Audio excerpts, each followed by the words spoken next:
Whoever said you needed a 7-footer on your squad to win basketball games needs to go ahead and show some clips from this Oklahoma City Thunder victory over the Pelicans to that person, as they are proving that you don't need a 7-footer as well at all. As long as you have guys that are 6'6", can play, athletic, bouncy, can make shots, and be great perimeter defenders, you don't need a 7-footer on your team. You don't. And the Thunder are proving that right now, as they just dismantled the New Orleans Pelicans tonight, winning in a pretty handily margin.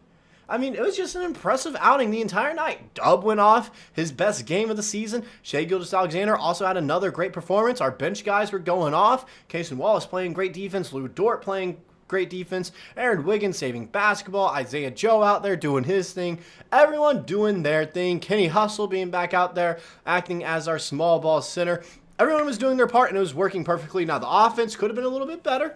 I will say that we could have scored a little bit more. I don't want to get greedy here, but I do think offense could have done a little bit more there. But however, just great performance all around. And we're going to go ahead and break down the performance. All right, break down the box score, some key things that people saw at the game, what I was noticing as well. Go ahead and tell you guys that, along with some pretty big news that may lead to someone coming back in the near future. We're going to break that all down here on Thunder Digest. Before we get into that, though, just want to take a moment and say that if you guys like what we're doing over here at Thunder Digest, and you're wondering, how can I support the channel? The best way to do that is to hit the subscribe button. It would mean the world to me as a content creator if you guys would do that. And, like I mentioned, it's just the best way to support the channel. With that out of the way, we'll go ahead, get into this little post-game, I guess reaction video, if you guys really want to say that. Just information for you guys. What I saw out there, what some other people saw. First off, of course, we're going to go to the box score. Here is the New Orleans Pelicans. All right. Not anything of significance. Brandon Ingram, who's supposed to be their #1 scorer, limited to 18 points. Once again, I don't want to say completely put in the torture chamber. He still went 7 of 18, 4 of 8 from 3, but still locked up tonight. Okay. Definitely locked up. He had 6 boards, 6 assists. Definitely their best player tonight, but he did have a -17 on the plus-minus. However, no one's plus-minus on that team was looking too great, as he had 8 turnovers. 8. Misi, he's not been doing bad for them at all, but he didn't really take a lot of shots. He went perfect, 5 of 5 with 10 boards. Just wasn't doing enough for him. Wasn't doing enough. Trey Murphy III, 4 of 12. He couldn't hit water if he fell out of a boat in the middle of the ocean. Same thing with Brandon Boston Jr., 3 of 10. Javonte Green goes the same way with him, 1 for 10. They couldn't hit anything, being honest. All right? You could put them in whatever large body of water that you want, and they wouldn't hit that either. No doubt about it in my mind. Trey Murphy with 3 turnovers. Brandon Boston with 3 turnovers, and -17 in the plus-minus. It's just insane. Then looking at their bench, they didn't do much either. The bench didn't do much. Just looking at it, Jamal Cain, he had, not bad bench performance by him, 11 points, but -14 in plus-minus. He couldn't play defense. That was the thing with this Pelicans team. They just couldn't play defense. They can't. Bad defensive team when you don't have DeJounte Murray, as Jose Alvarado, or Zion Williamson. Jeremiah Robinson-Earl, Thunder legend. He didn't have a great outing at all. But considering he's a former Thunder player, not going to talk about that. All right, you're off the list this time. You're off the hook. Trey Jamison III, who? 2 of 3. Jalen Noel, 4 of 11 in 26 minutes of play. 0 of 5 from deep. Hey, maybe after you miss the first 3 pretty badly, maybe don't take another 3-pointer. Just word of thought there. Antonio Reeves, 3 of 5, 0 of 2 from deep. Just like I mentioned, they didn't do great at all. They shot 39% from the field, 24% from 3. They had 23 turnovers as a squad. 23. Granted, they had 58 rebounds and largely out-rebounded us. It doesn't matter if you're turning the ball over that much and you can't hit your shots because our defense is that good. Now going into our box score. Dub, 31 minutes of play, 10 of 18 from the field, 4 of 7 from deep. He got 6 boards, 7 assists, 4 steals, and 2 blocks, and both of them came off the same possession, off of the same guy. 31 points, plus-minus of +13. Shai, another MVP caliber performance, 12 of 25 from the field, 3 of 7 from deep. That step-back 3 ball looks nasty. 5 boards, 5 assists, 2 steals, and 2 blocks, along with 29 points, +18 in the plus-minus. Isaiah Joe, he didn't make a single shot defensively. He was helping us out there, playing good defense, staying in front of guys. Just not the greatest outing from him. Dort, 3 of 6 from the field, 3 of 5 from deep, along with 3 boards, 1 assist, 2 steals, and 1 block. 11 points there. Honestly, playing great defense. truly being a great 3-and-D player. Cason Wallace in 28 minutes of play, he got the start tonight. Offensively, not quite there, but defensively, he's doing so much it doesn't matter. 5 steals. 5 steals. I really like him as a starter. And then go to the guys that played majority of the minutes tonight. Ousmane Dieng in 16 minutes of play. He had a +9, plus minus there. Even though he didn't really get a ton of steals, he's playing great interior defense right now. And I wouldn't mind if he got some more minutes. I really wouldn't. Kenrich Williams, can he hustle? Perfect from the field. +12 in the plus minus. Once again, he's doing his thing. Finally back off the injury list.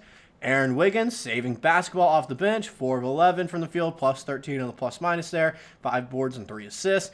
AJ Mitchell showing out, potentially being a top 15 player from this draft class. People are going to regret not taking him in the first round. 3 assists, 2 boards, 2 of 4 from the field, 6 points, +18 and plus minus there, along with 2 steals.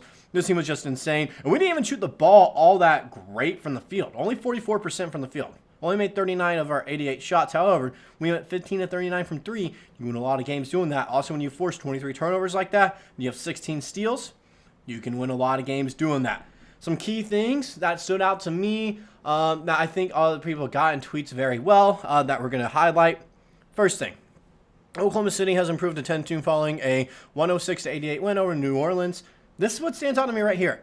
The Thunder currently leads the league in defensive rating, steals, blocks, and turnovers forced per game. This defense could be historic even while we're still injured.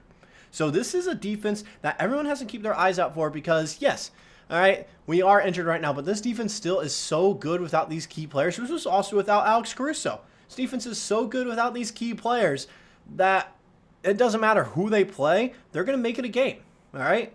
They will make it a game. Next thing that I noticed right here, Hartenstein will stabilize things a little bit when he returns, but these are the types of outings the Thunder will need from SGA and J-Dub for the foreseeable future, combining for 50-plus points on a regular basis. Through 2 games without Chet, they've lived up to it. So it just goes to show that Shai and Dub can live up to the hype, and help out when needed. However, when Hartenstein gets back, it's definitely going to help out a ton because now we can run pick and rolls, we can run off-ball screens, or we can actually get people open since we have a big body. Not to mention we can still do the same thing with J. Will as a backup center once he's back. Be interesting to see how it plays out once everyone's back and healthy there. Another thing that I saw right here from Nick Gallo, the Thunder has forced its opponents into 20 turnovers for the 6th time in 12 games this year. Half the games we played, teams have committed more than 20 turnovers. This is why we're 10-2 right now. This is exactly why we're 10-2. But however, that is not the most important news out there. I'll go ahead and give you guys like 5 seconds before I say it. All right. What do you guys think it is? All right. Is it something to do with Shai? Is it something to do with Lou, Dub? Who could it be having to deal with? All right. What is this big news for? Well, it's not a lot, but we no longer see a hand brace on Isaiah Hartenstein, which is a really good sign as this could be, showing, since he's about to be reevaluated, he might be coming back soon. He's been doing a lot of work. I've been seeing a lot of videos from Clemente especially showing the work that Hartenstein's been putting in pregame, at practices as well with his brace on. He still looks really good. I'm assuming this weekend is especially going to be heavy to see how his left hand is doing when dribbling a ball, shooting, since he is left-handed. That was a hand that got broken. So it's like one of those things where this is a really good sign to see. We could see Hartenstein coming back in a week or two. This is what that's telling me right here. That Hartenstein is about to come back. This is great news for the Thunder, all right? I don't think we have anything to worry about now. Get through this next week at least against a bunch of other injured teams and rebuilding teams. We'll be fine. Once Hartenstein's back, we're going to be back and competing, and there should be no team that stops us. No team whatsoever. This is a really good sign for the Thunder. Yes, we won pretty handily tonight by double digits, all right? That's always great to see. However, that little piece of information at the end right there, it means the world for the Thunder. It does. This shows that, man, this team is somehow about to get even better, and they're still winning all these games. That's all I got for this video. Let me know what you guys personally thought stood out to you if you guys were watching this game at all tonight between the Pelicans Thunder. What stood out to you the most? And do you think Hartenstein's about to come back? Is this some good news? Let me know in the comment section below. I'll see you guys in the next video.